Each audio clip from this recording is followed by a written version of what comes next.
The first drill, your thumbs will be at eyesight level, pointing up, bow forward, and squat.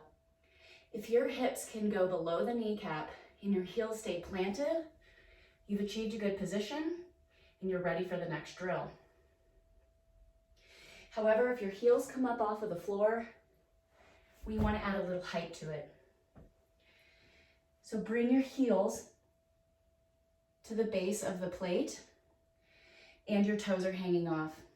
Feet together, thumbs up at eyesight, bow and squat, and then stand.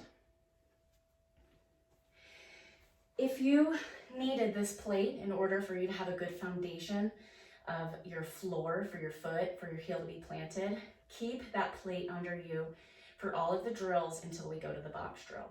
For the press out drill, feet are together, see through the eye hole, bow, and then sit into your deep squat and stand. When the arms are pressed out, make sure that it's an active stretch versus having your relaxed arms here. That is very crucial to engaging your core and connecting your upper body to the support and strength of the lower body.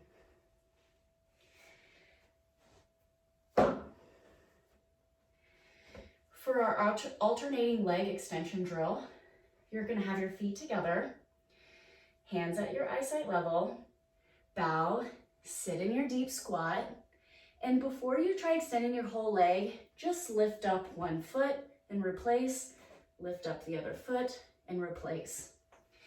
That's just checking to kind of test the waters on this movement. It's not really restricting your range of motion or overdoing your hip flexors. It's really just kind of a check. So now we'll get back into position and try extending your leg completely out and replace. Extend your leg completely out and replace. Now notice while I'm down there, I do bop up a little bit. In order for me to get my foot kind of out of the way of the floor and not be squished by my body, I kind of bounce a little up to get that foot out.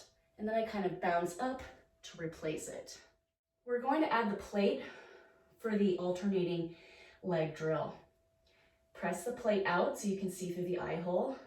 Bow, squat, foot out, extend it all the way. Foot out, extend it all the way. The next drill, we're going to go out to the box and do a box lower. The box lower skill is going to start fully standing on the box. My one foot is going to be planted from heel to toe on the box.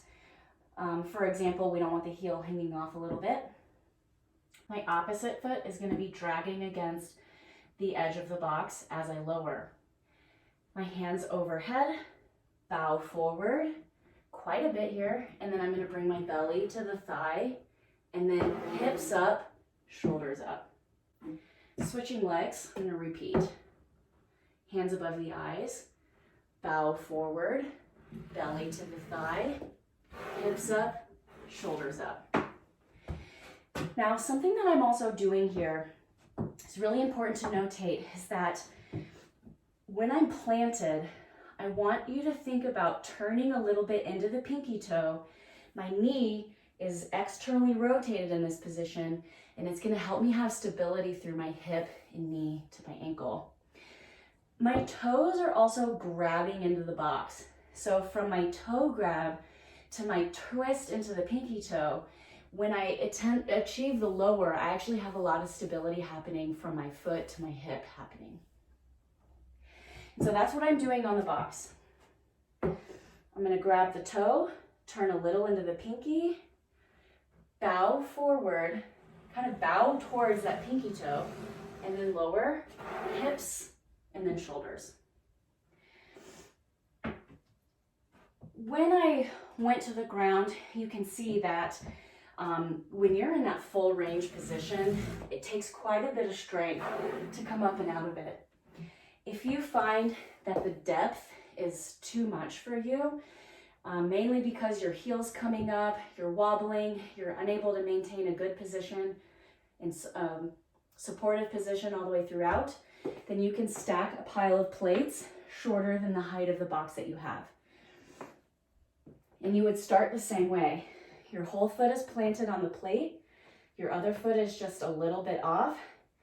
You're going to have your hands up, bow forward. I'm also squeezing my toes, twisting into the pinky toe as I go down and then up. And I can then alternate legs. Hands above my eyes, bow forward, come down, come up. If this is programmed for you, where the box height is too high and you need to go down to the plates, what this is actually doing is really training movement mechanics and meeting you where your range of motion and strength is. And over time, we want to improve your mobility through the homework and the workouts that I give you, and your strength through the workouts that I give you, to where someday you're able to go a little bit higher and higher, and eventually you can turn it up to the 24-inch height or 30-inch height, and your foot doesn't touch the floor at all. At that point, you're ready then to use assistance from a post. In between the box lower and the actual pistol, it could be a good idea to use the post. In order to use the post in your workout, I would want you to make sure, number one, that this J cup is sticking to the other side so you don't bop your head in the middle of a workout. Next, one of the things that I really like doing when I do pistols is to keep a slightly bent knee up in the front, because if I have a completely straight leg, it really attacks the hip flexors quite a bit. And so when you fold forward, I actually like to keep this slightly bent a little bit if you can. That's why also people tend to hold their foot. It provides stability as well as relaxes these hip flexors. So I'm going to hold my foot on the way down. Now, as you lower, you're just using this to help find your stability, but it is not for anything else. You should already have the strength and range of motion, and the post is just guiding you. So my belly is to my thigh, and the first thing that you're going to do is raise your hips and then raise your shoulders. From a side view, it would look like this.